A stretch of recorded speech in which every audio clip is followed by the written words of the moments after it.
Hi students, मैं self Manish Kumar और आप देख रहे हैं अपना favourite channel tricky chemistry by Manish sir. तो देखो, अपन ने जो फिजिकल केमिस्ट्री थी उसके जो 4 चैप्टर थे जो हिंदी मीडियम की 12th क्लास थी उसमें वो कंप्लीट कर चुके हैं, जिनमें फर्स्ट पढ़ा था अपन ने ठोस अवस्था, फिर विलयन, फिर उसके बाद वैद्युत रसायन और रासायनिक बल गतिकी। उस पोर्शन में जो फिजिकल केमिस्ट्री इसलिए बोलते हैं कि उसमें जो बोर्ड के पेपर होते हैं उनके अंदर उनमें से जो है न्यूमेरिकल क्वेश्चंस पूछे जाते हैं, आंखिक प्रश्न पूछे जाते हैं। ठीक है, तो उसके बाद में जैसे फिजिकल केमिस्ट्री का पोर्शन अपन ने कंप्लीट कर दिया, फिर मैंने स्टूडेंट से सजेशन लिया कि अब इनऑर्गेनिक केमिस्ट्री स्टार्ट करनी चाहिए कि ऑर्गेनिक। तो ज्यादातर स्टूडेंट जो है उनका कमेंट मिला मेरे को, ये व्हाट्सएप मैसेज मिले कि सर आप ऑर्गेनिक केमिस्ट्री जो है आप हमें करा दीजिए, क्योंकि इनऑर्गेनिक केमिस्ट्री में ज्यादा लर्निंग पोर्शन होता है, याद करने वाली चीजें ज्यादा होती हैं और समझने वाली चीजें जो होती है ना वो इस ऑर्गेनिक केमिस्ट्री में होती है। थोड़ा सा रिएक्शंस है उनमें उनको भी याद करने में प्रॉब्लम होती है। तो फिर फाइनली डिसाइड ये हुआ कि अब जो है वो ऑर्गेनिक केमिस्ट्री के भी 4 ही चैप्टर आपके सिलेबस में दे रखे हैं। उन 4 चैप्टर को जो एनसीईआरटी की बुक है उसके अकॉर्डिंग अपन यहाँ पर सोल्व करेंगे, मतलब मैं आपको पढ़ाऊंगा यहाँ पे।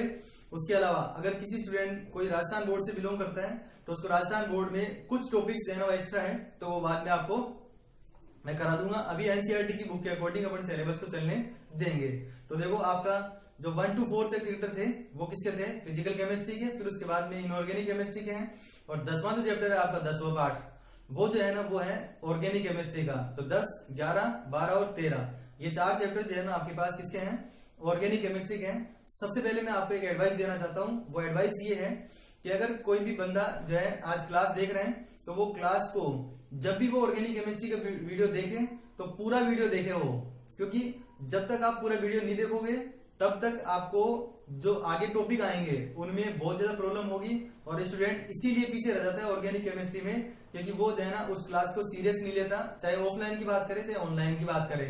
ठीक है, तो आपको करना क्या है, जो चीजें मैं आपको बता रहा हूँ उसी तरीके से आप याद रखोगे तो आपको ऑर्गेनिक केमिस्ट्री में कभी कोई प्रॉब्लम नहीं होगी, ये मैं आपसे प्रॉमिस कर सकता हूँ। ठीक है, और एक और इम्पोर्टेंट चीज, 10वें चैप्टर में जितनी भी चीजें मैं आपको बताऊंगा वो सब चीजें आपको 11वें, 12वें और 13वें चैप्टर में काम में आने वाली है। तो आप समझ गए होंगे कि 10वां चैप्टर जो है वो आपके लिए कितना इंपॉर्टेंस रखता है। ठीक है, तो अपन ज्यादा टाइम वेस्ट नहीं करते हुए अब अपन क्लास को स्टार्ट करते हैं। लेकिन ये चीजें जो है वो बहुत ज्यादा जरूरी थी, इसलिए मैंने आपको ये बताना उचित समझा।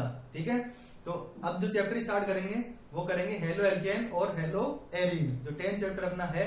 उससे पहले आपने जो भी स्टूडेंट आज पहली बार आए हैं जिन्होंने चैनल को अभी तक सब्सक्राइब नहीं किया है तो पहले चैनल को सब्सक्राइब कर लें। और अगर आपको वीडियो अच्छे लगे या फिर आपको ऐसा लगे कि सर हमें आप जो पढ़ा रहे हैं उससे कुछ नॉलेज मिल पा रहा है, आप केवल तभी लाइक करें। और अगर फिर भी आपको बढ़िया नहीं लग रहे हो तो चैनल को वापस अनसब्सक्राइब कर दो। आप जब मैं आपको कोई बेनिफिट दे नहीं पा रहा हूं तो आपको चैनल पे जो है वो रुकने की कोई रिक्वायरमेंट ही नहीं है, फिर आप जो है वो जैसे चाहे उस तरीके से आप पढ़ाई कर सकते हैं।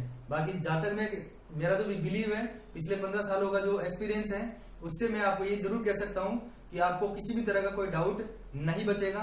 ठीक है, तो अब क्लास को अपन स्टार्ट करते हैं। तो चैप्टर जो है उसका नाम तो था हेलो एल्केन और हेलो एरीन।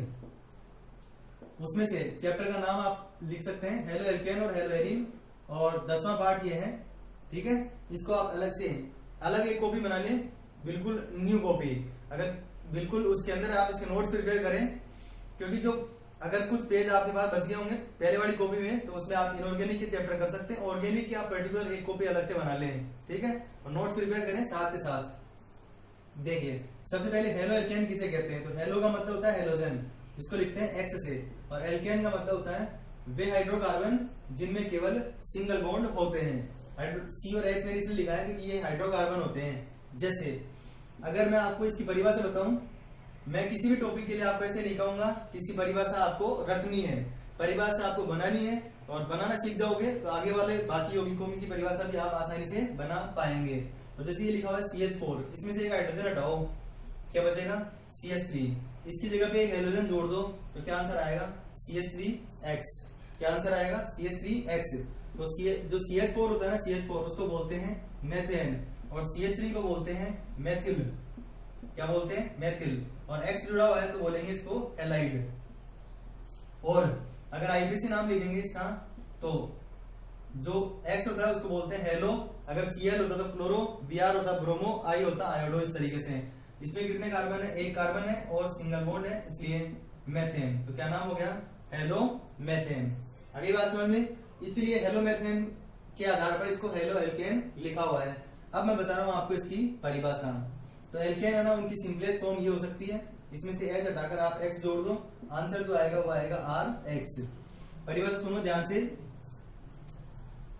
एल्केनो के, जैसे यहाँ पर हुआ ना बिल्कुल वैसा का वैसा, एल्केनो के हाइड्रोजन के स्थान पर, एल्केनो के हाइड्रोजन के स्थान पर हेलोजन जोड़ने पर, एल्केनो के हाइड्रोजनों के स्थान पर हेलोजन जोड़ने पर प्राप्त यौगिक हेलो एल्केन कहलाते हैं।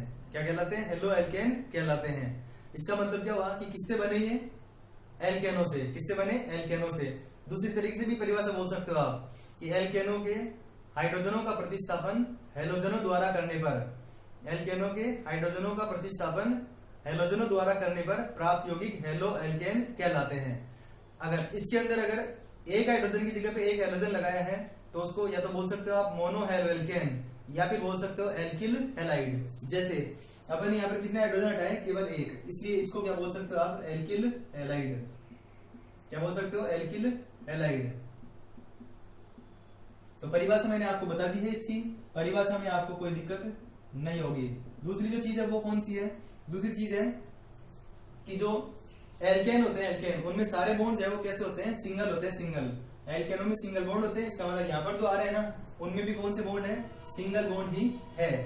और सिंगल बॉन्ड के कारण इनको भी क्या बोलते हैं? संतृप्त यौगिक बोलेंगे। क्या बोलेंगे? संतृप्त यौगिक। और इनमें जो है ना, इनमें जो संकरण होता है वो sp3 होता है। तो इनमें भी संकरण कौन सा होगा? sp3 होगा। संकरण की भी मैंने क्लास बता रखी है आपको, आप वीडियो जो है उनकी प्लेलिस्ट में जाकर जो है लाइव क्लास में आप देख सकते हैं कि संकरण किस तरीके से ज्ञात किया जाता है। ठीक है, वैसे मैं बताऊंगा इस चैप्टर में भी किस तरीके से अपन ज्ञात कर सकते हैं। अगर आपसे पूछे कि हेलो एल्केन या एल्किल हैलाइडों में सभी कार्बन का संकरण कौन सा होता है, तो आप आंसर देंगे sp3। उसके बाद में नई चीज जो है ना वो कौन सी है? नई चीज है कि आपको ऐसे बोला जाए कि कोई भी पदार्थ किसी दूसरे पदार्थ का व्युत्पन्न है। व्युत्पन्न, तो व्युत्पन्न शब्द का मतलब क्या होता है? व्युत्पन्न का मतलब होता है, सामान्य एग्जाम्पल समझो कि जैसे मैं या आप अपने फादर और मदर के व्युत्पन्न है। जनरली क्या करते हैं? हमेशा होता क्या है कि अपना जो नाम होता है उसके नाम के पीछे अपन जो फादर्स नेम लगाते हैं। वैसा ही कुछ इधर भी है, जैसे ही इन यौगिकों के नाम लिखेंगे तो उसके बाद में जो है ना वो उसके फादर्स नेम लिखेंगे। व्युत्पन्न का मतलब क्या होता है वो मैं बता देता हूँ आपको। व्युत्पन्न का मतलब होता है किसी एक यौगिक में से कुछ परमाणु या समूह के स्थान पर, किसी एक यौगिक में से कुछ परमाणु या समूह के स्थान पर नए परमाणु या समूह जोड़ दिया जाए तो प्राप्त यौगिक है ना वो उस यौगिक का व्युत्पन्न कहलाता है। या प्राप्त जो यौगिक है, अणु है, वो उस यौगिक का व्युत्पन्न कहलाता है। जैसे एल्केन है ना, एल्केन उसमें से हाइड्रोजन हटा के हेलोजन जोड़ा था, इसका मतलब एल्किल हैलाइड एल्केनों के व्युत्पन्न होते हैं। एल्किल हैलाइड एल्केनों के व्युत्पन्न होते हैं। तो सभी हेलो एल्केन एल्केनों के व्युत्पन्न होते हैं। याद रखने का तरीका क्या हुआ? जो नाम पीछे लगा हुआ है उसके व्युत्पन्न नहीं है। जैसे मान लो मैं आपसे पूछूं कि हेलो एरीन है ना, हेलो एरीन वो किसके व्युत्पन्न होते हैं? तो वो किसके व्युत्पन्न होते हैं? एरीन के, जिनको अपन बोलते हैं बेंजीन। तो आगे अपन इसको जब पढ़ेंगे तो आपको पता होना चाहिए कि हेलो एरीन या हेलो बेंजीन किसके व्युत्पन्न होते हैं। तो किसके होते हैं? बेंजीन के। समझ में आ गई बात? तो एक तो परिभाषा आप नोट कर लेंगे, एक मैंने व्युत्पन्न बता दिया आपको। उसके बाद में आता है सामान्य सूत्र। क्या आता है? सामान्य सूत्र कैसे पता लगाते हैं।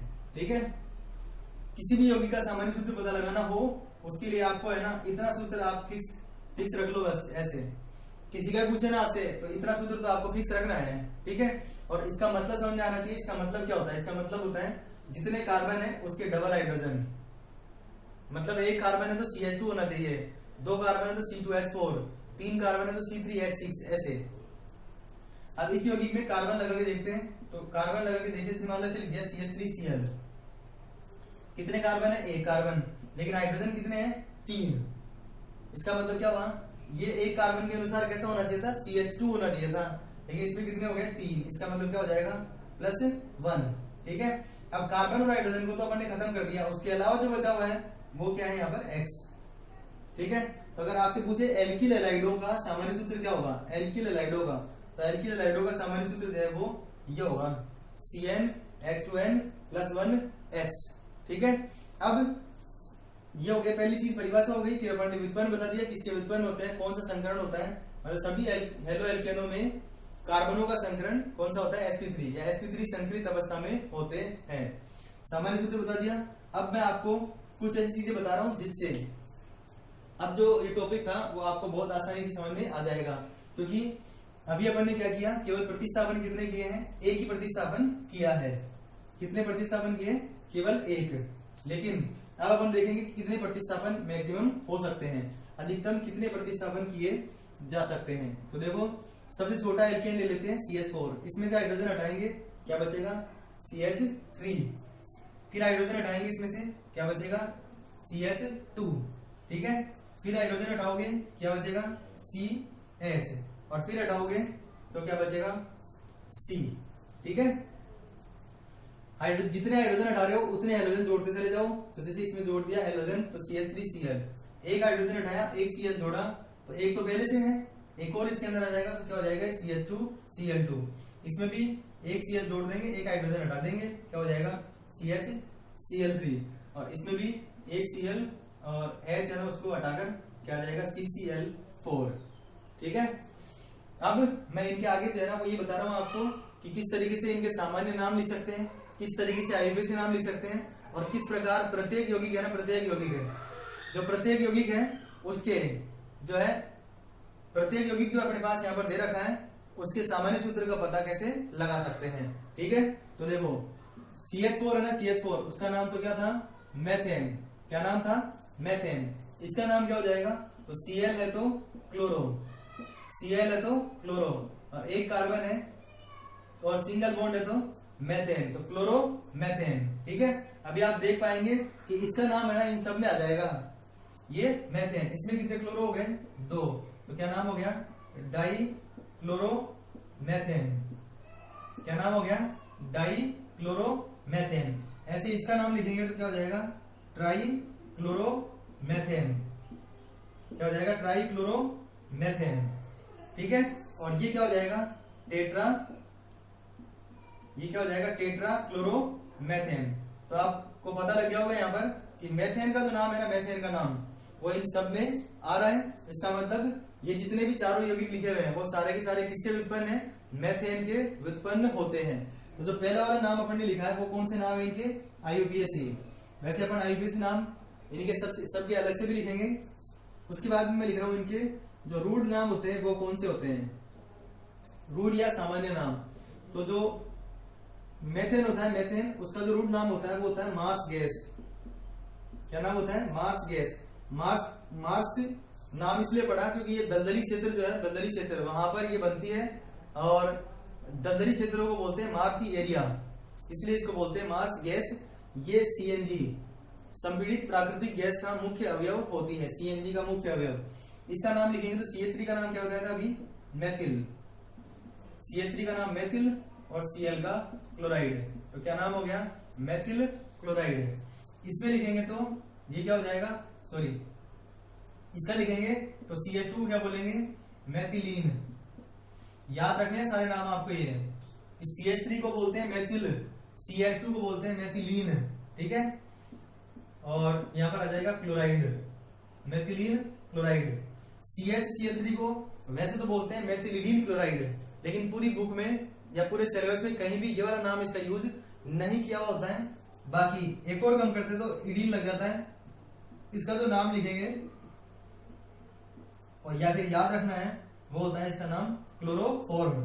क्या नाम होता है, क्लोरोफॉर्म। ठीक है, और इसका जो नाम है वो होता है कार्बन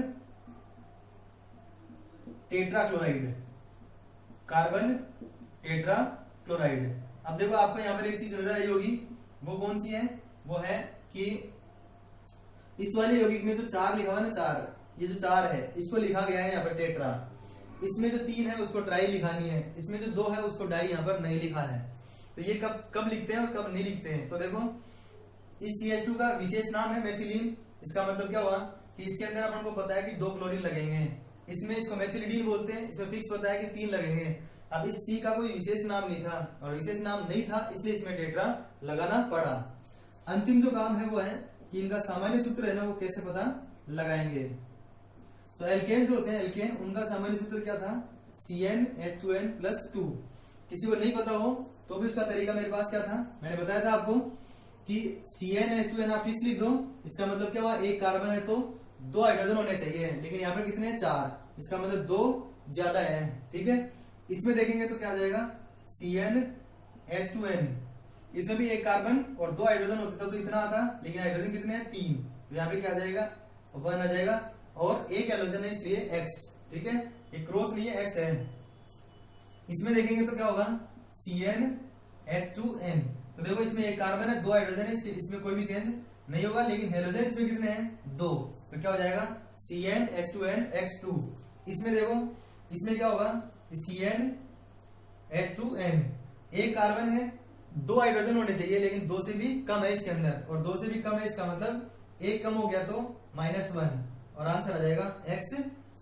ठीक है, अब इसका जो सामान्य सूत्र है वो मैं आपको नहीं बता रहा हूं, इसका सामान्य सूत्र आपको कमेंट करके बताना है। ठीक है, तो आज की क्लास में अपन ने हेलो एल्केनों की परिभाषा, हेलो एल्केन बनते कैसे हैं वो बता दिया, संकरण कौन सा होगा, व्युत्पन्न किसके होते हैं ये, या क्यों व्युत्पन्न होते हैं ये, उसके बाद में एल्केन जो है उनमें प्रतिस्थापन कितने हाइड्रोजन का हो सकता है, तो जितने हाइड्रोजन यहाँ पर उपस्थित थे उतने हाइड्रोजन का प्रतिस्थापन अपन ने यहाँ पर कर दिया। ठीक है, फिर जिसमें एक हाइड्रोजन है उसको बोल देंगे मोनो, जिसमें 2 है उसको बोलेंगे डाई, और बाकी जो बच गए ना उनको बोलेंगे पॉली। क्या बोलेंगे, पॉली हाइड्रोजन यौगिक। ठीक है, मतलब आगे अपन जो टॉपिक स्टार्ट करेंगे वो इसका वर्गीकरण होगा। तो कहने का मतलब ये है कि आप हर टॉपिक, जैसे यहाँ पर आप समझ गए होंगे कि किस तरीके से अपन यौगिकों को बना रहे हैं, याद नहीं रख रहे हैं, बना रहे हैं, इसी तरीके से आप आगे भी जो चैप्टर पढ़ेंगे तो उनमें, जैसे यहाँ पे हेलोजन लगाए हैं, नेक्स्ट चैप्टर में अपन OH लगाएंगे, OH एल्कोहल लगाएंगे, तो उसमें भी इसी तरीके से किया जाएगा, कुछ चीजें नहीं आएगी और बाकी ज्यादातर चीजें जो है वो इसी चैप्टर से संबंधित रहेगी।